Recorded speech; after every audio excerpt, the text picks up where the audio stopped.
Tariki 13 Mata 1998 nibwo Iraguha Emeriyene yaha itorero ry'abadivantiste umunsi wa karindwi ikibanza maze nawe mu rwego rwo gushimirwa habwa amafaranga y'u Rwanda 20,020 gusa nyuma mu mwaka wa 2002 yaje gutungurwa no gusangira itorero ryaribarujeho ikindi gisate cy'ikibanza bahita banakimuriramo ubwiherero vuba na bwangu. Ibyo avuga ko inyandiko iri torero rifite rigaragaza nk'igihamya ari imimbana atayemera ibintu ahurizaho n'abatanga buhamya.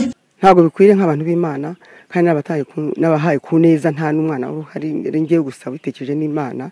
Abantu b'abakristo bakanzengereza bakatuma abana bavuga ati se ejo hacu papa yadusigaye ejo heza none turahabuze watanze ahambere n'ibyo aha kabiri bahatwaye gute bandinganya gutyo tujya kibagabaga tujyaho bose baramakanira bafata impapuro z'impimbano bihahandi ntabahaye. Ndasaba ubuyobozi bw'abadivantiste ku rwego rw'igihugu ko bagomba kunsubiza akarengane bakandenganura. Adera Mukanyima ni muramukazi wa Iraguha Emeriyene nawe atangaza ko barengerewe bikomeye n'iri torero bagasaba ko barenganurwa kuko ntawe ari kwanga yuko bubaka inzu y'Imana. Noneho aho uyu nguyu yari yabageneye epiriye niho hari imisarane, urabona ko agasuzuguro kugira ngo bimure imisarane bayizanye hariya bahishenye ikiri mizima itari yasaza. Ubwo rero twasaba nk'ubuyobozi n'abadive bakaba bakongera bakiyungurura bakumva yuko bafite igitekerezo. Nge nibyo nasaba uburenganzira perezida wenda bikazamugeraho. Yavuze yuko buri muntu wese agomba kurenganurwa. Nta mpamvu rero kugira ngo abadive kandi bakorera Imana wa mugani, nta mpamvu yo kugira ngo baduhuguze gutya, ahubwo twasaba ubwo buyobozi kugira ngo buzaturenganure nta n'ikindi nabana kindi. Abaturanyi bari no mu kigero cy'aba bakecuru bombi nabo batangaza ko ibyakozwe bidakwiriye, bagatangaza ko ururungano rwabo rwaruhurwa bagasubizwa ibyabo. Akeneye ubutabera. Mwamwe abanyamakuru nyine ikintu numva mwamufashaho mwamukorera ubuvugizi akarenganurwa kuko no mukecuru yararenganye.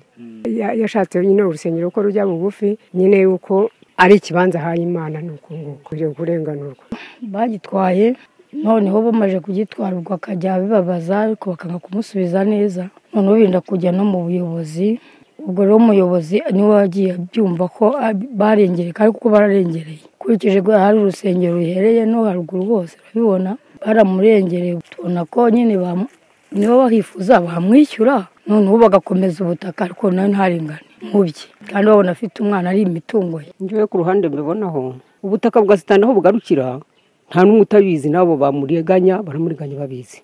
Ariko nkatwe nk'abaturanyi koko nk'ubaruzi uko bari batuye na sitana ariho n'imiryango ihurirana bahurirana barabizi nabo bari mu kumurya baramurya ariko babizi bahazi. Ngiro numva icyo namwifuriza ruko yarenganurwa ntaviremo aho koko. Mu nyandiko mvugo y'urubanza yo kuwa 3 z'ukwa 9 2014 BTN TV ifitiye kopi igaragaza yuko ubuyobozi bw'akagari ka Ruriba ku bufatanye n'abaturage bako kagari basanze ibimenyetso wari uhagarariye urusengero rw'abadivantiste yagaragaje bidafite ishingiro kuko byagaragaye ko hari abasinyiwe badahari kandi n'ubuyobozi bwasinyeho bukaba butarubwa aka kagari ka Ruriba, aho ubwasinye kuri iyi nyandiko y'ubugure bwa kagari ka Mwendo kandi utugari tukaba dutandukanye. Twagerageje kuvugana n'itorero ry'abadivantiste mu munsi wa karindwi by'umwihariko mu mujyi wa Kigali ariko nibyadukundiye kugira ngo tumenye imvano y'iki kibazo. Gusa ubwo bazagira icyo batubwira tukazabigarukaho mu makuru yacu ataha. Gusa umunyamabanga nshingwabikorwa w'umurenge wa Kigali bwana Niyibizi Jean Claude ku murongo wa telefone akaba yabwiye BTN TV ko uyu muturage nabegera nabo biteguye kumufasha muri iki kibazo. Ntago nkizi rwose twamufasha rwose tugafatikanya n'akagari kuko wumva ko akagari hari amakuru kagifiteho twamufasha kubera n'inshingano zacu. Ibarushimwe biho iki Keve Christian BTN TV i Kigali.